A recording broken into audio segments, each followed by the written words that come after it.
અમદાવાદમાં ગઈકાલે રાત્રે લુખ્ખા તત્વોએ અને ગેંગના ગુંડાઓએ અંદર એક સોસાયટીની અંદર ઘૂસીને આતંક મચાવ્યો। આ ગેંગના લોકોએ મારામારી, પથ્થરમારો અને ગાળાગાળી પણ કરી હતી। આમ આદમી પાર્ટીના નેશનલ જોઈન્ટ સેક્રેટરી અને ગુજરાત ચૂંટણી પ્રભારી ગોપાલભાઈ ઇટાલિયાએ એક ગંભીર મુદ્દા પર વિડીયોના માધ્યમથી પોતાની વાત રજૂ કરતા જણાવ્યું હતું કે ટીવીના માધ્યમથી આપણે આ ઘટનાને જોઈ, પરંતુ આપણા જોયા સિવાય પણ એવું ત્યાં કંઈક બન્યું હતું જે હજુ સુધી આપણે જોયું ન હતું।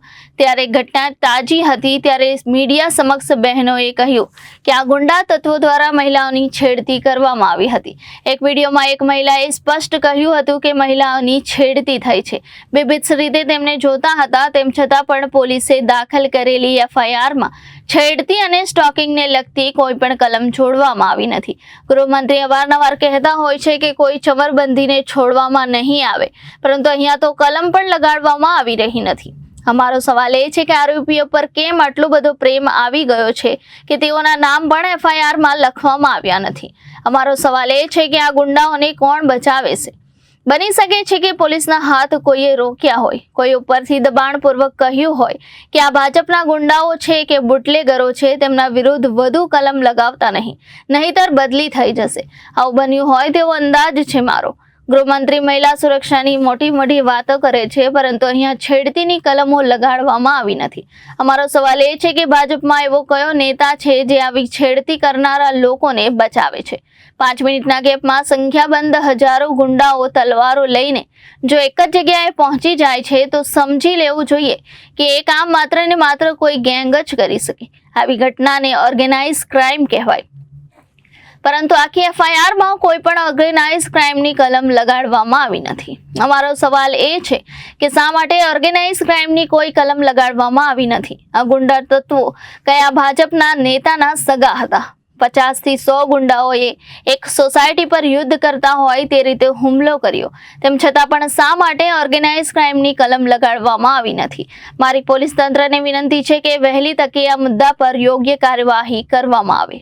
અમદાવાદમાં ગઈકાલે રાત્રે લુખ્ખા તત્વોએ, ગેંગના સભ્યોએ આતંક મચાવ્યો અને એક સોસાયટીની અંદર જે ખૂબ મોટી સંખ્યામાં અસામાજિક તત્વો ઘૂસી ગયા, તલવારો સાથે મારામારી, પથ્થરમારો, ગાળાગાળી અને ન જાણે શું ઘટનાક્રમ બની ગયો।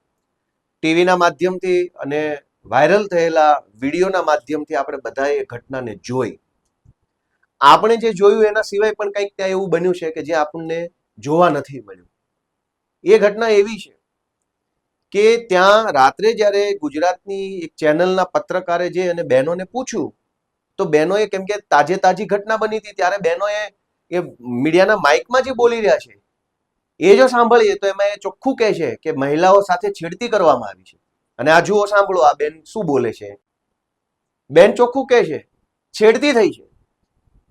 આમ છતાંય પોલીસે દાખલ કરેલી એફઆઈઆરમાં છેડતીને લગતી કોઈ કલમ નાખવામાં આવેલ નથી। શું કામ? ગૃહમંત્રી તો કહે છે કોઈ ચમરબંધીને છોડવામાં નહીં આવે। શું કામ? 8 પાસ છે ગૃહમંત્રી, માટે કોઈ ચમરબંધીને છોડવામાં નહીં આવે, પણ ચમરબંધી ઉપર કલમય લગાડવામાં નહીં આવે। આ બીજા એક દીકરી છે, નાની ઉંમરની યુવાન દીકરી છે, એ જુઓ શું બોલે છે। એ પણ કહે છે કે એની સામે ઘૂરીને જુએ છે, એની સામે બીજી રીતે અલગ મિનિંગથી જોઈ રહ્યા છે, એવું દીકરી પોતે કહે છે। આ બતાવો જો। મહિલાઓ એવું કહે છે સોસાયટીની કે છેડતી થઈ છે, એમની સામે બીભત્સ રીતે જોવામાં આવ્યું છે, અભદ્રતા થઈ છે, છતાંય એફઆઈઆર ની અંદર આરોપી એવા તો શું ભાજપ વાળાના સગાઓ છે, એવા તો શું એમને ઉપર પ્રેમ આવી ગયો છે કે એમના નામ પણ નાખવામાં નથી આવ્યા। આખી એફઆઈઆર તમે જુઓ તો આરોપીના નામ એફઆઈઆર ના ખાનાની અંદર લખવામાં આવ્યા નથી।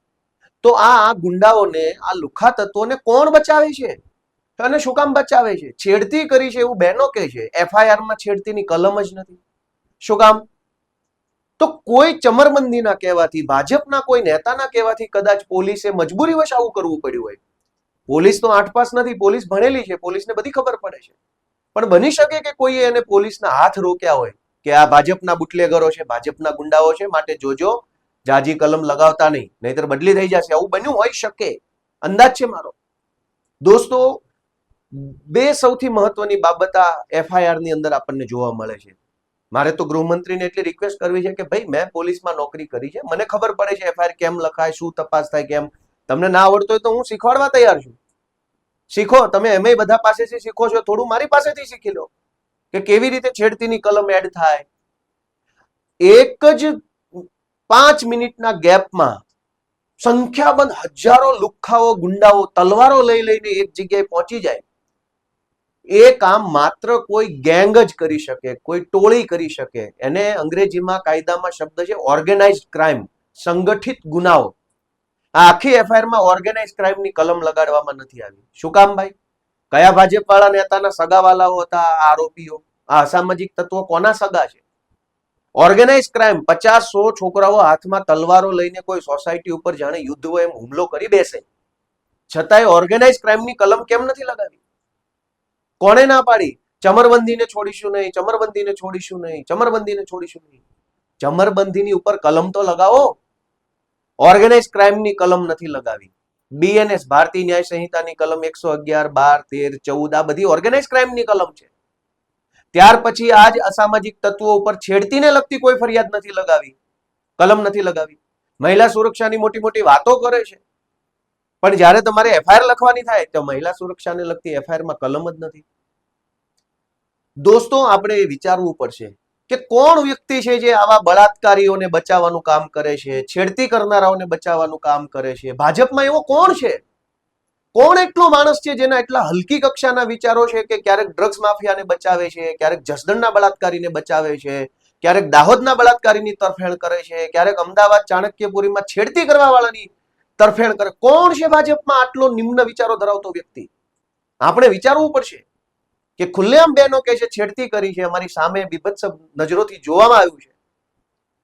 સ્ટોકિંગ અંગ્રેજી શબ્દ છે, કાયદાની ચોપડીમાં પણ એ શબ્દ છે સ્ટોકિંગ, ઘૂરવું. કોઈ મહિલાને ઘૂરવું એ પણ ગુનો છે.